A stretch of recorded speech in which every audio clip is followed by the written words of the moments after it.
पिछले 3 महीने में मैंने देखा है। मैं फिर से अपने अल्लाह का शुक्र अदा करता हूं कि किसी जमात के पास ना ऐसे बाशऊर, ना ऐसे नजरियाती, ना ऐसे दिलेर कारकुन हैं।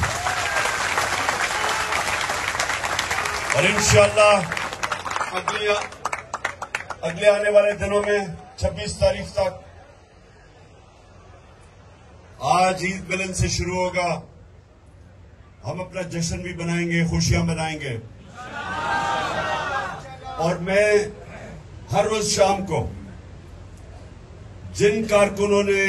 जबरदस्त किस्म की परफॉर्मेंसेस दी हैं, जिनने दिलेरी दिखाई, जिन्होंने मुश्किल वक्त पे साबित किया कि जो एक कार्रवाई और साजिश के तहत मुझे यहां अगवा करने की कोशिश की जा रही थी पुलिस और रेंजर्स के जरिए, वो यहां कारकुनों ने एक पाकिस्तान में मिसाल सेट कर दी जो वो ऐसे दीवार बन के खड़े हुए और जिस तरह टीयर गैसिंग, वो जो वाटर कैनन थी जिसमें